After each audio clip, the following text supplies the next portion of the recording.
Good morning students.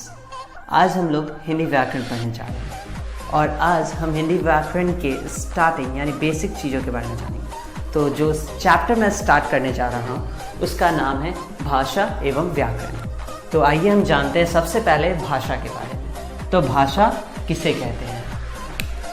भाषा किसे कहते हैं? जिस साधन के द्वारा, ध्यान से सुनिए बच्चों, जिस साधन के द्वारा हम अपने विचारों को बोलकर अथवा लिखकर प्रकट करते हैं एवं दूसरों के विचारों को सुनकर या पढ़कर समझ लेते हैं, उस साधन को ही भाषा कहते हैं। क्या कहते हैं उस साधन को? भाषा। तो हमने यहाँ जाना कि जिस साधन के द्वारा हम अपने विचार को बोलकर या लिखकर बताते हैं, दूसरों को समझाते हैं, चाहे वो बोलकर हो या लिखकर हो, तो उस साधन को भाषा कहते हैं।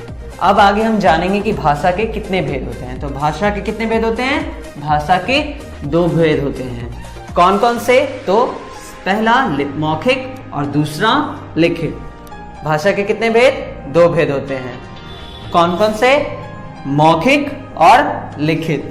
अब हम जानेंगे मौखिक भाषा के बारे में कि मौखिक भाषा किसे कहते हैं। जब अपने मन के विचार को बोलकर प्रकट किया जाता है तो भाषा का यह रूप मौखिक भाषा कहलाता है। जब हम अपने विचारों के, अपने मन के विचारों को बोलकर प्रकट करते हैं, यानी अपने मुंह से बोलकर प्रकट करते हैं, तो यह भाषा का रूप मौखिक भाषा कहलाता है। जैसे समाचार वाचिका दूरदर्शन पर समाचार बोलकर सुनाती है, यानी हम लोग जब न्यूज सुनते हैं तो जो भी न्यूज एडिटर होते हैं यानी जो सुनाते हैं हमें, तो वो बोलकर सुनाते हैं और हम समझते हैं कि किस जगह पे क्या घटित हुआ।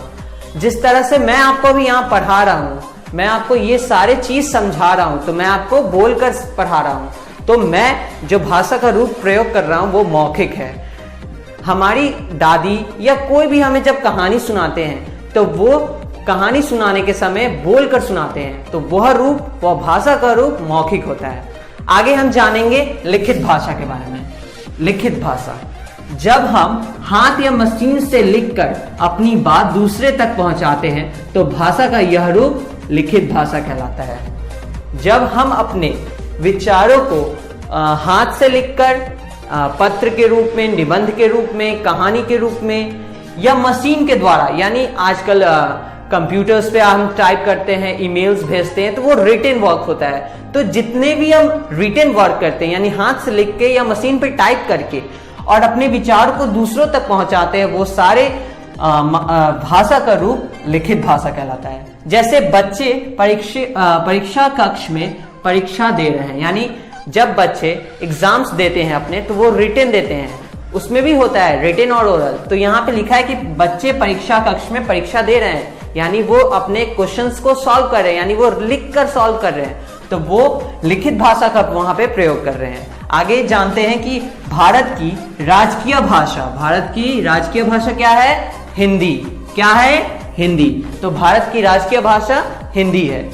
14 सितंबर का दिन हिंदी दिवस के रूप में मनाया जाता है। किस रूप में मनाया जाता है? तो हिंदी दिवस के रूप में मनाया जाता है। अब यहां तक हमने पढ़ लिया।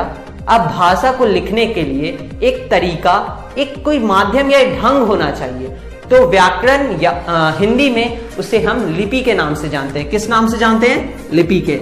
तो भाषा के लिखने के ढंग को क्या कहा जाता है? लिपि। भाषा के लिखने के ढंग को हम लिपि कहते हैं। और हम कौन से भाषा का प्रयोग करते हैं? तो हिंदी। तो हिंदी भाषा की लिपि क्या है?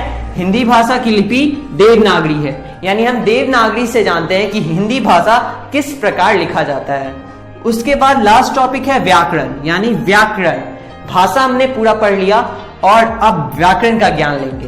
तो व्याकरण वह शास्त्र है जो भाषा को शुद्ध, यहाँ पे ध्यान दीजिए, शुद्ध यानी विदाउट एनी मिस्टेक बोलना और लिखना सिखाता है। हमें बोलना और लिखना सिखाता है बिना किसी गलती के। तो वो शास्त्र क्या कहलाता है? व्याकरण। जैसे मैंने यहाँ पे एग्जाम्पल लिख रखा है, चिड़िया उड़ रहा है, चिड़िया उड़ रहा है। तो यहाँ चिड़िया स्त्रीलिंग है, तो उसके लिए रहा का प्रयोग नहीं होगा, उसके लिए क्या प्रयोग होगा? रही का। तो मैंने उसका सही लाइन भी लिखा है कि चिड़िया उड़ रही है, तो ये जो फर्स्ट सेंटेंस मैंने यानी वाक्य लिखा है तो वो गलत है, और ये जो सेकंड वाक्य है ये सही है। तो व्याकरण पढ़ने के बाद हम जान गए कि कहां हमारा वाक्य गलत जा रहा है और कहां सही, किस प्रकार हम अपने वाक्य को सही कर सकते हैं। उसके बाद लास्ट है, भारतीय संविधान में हिंदी भाषा के अलावा 21 अन्य भाषाएं भी हैं। हमारे इंडियन कॉन्स्टिट्यूट में हिंदी और 21 और भी लैंग्वेजेस हैं, तो टोटल कितने लैंग्वेज हो गए? 22, यानी 22 भाषाएं हमारे भारत में हैं। Thank you.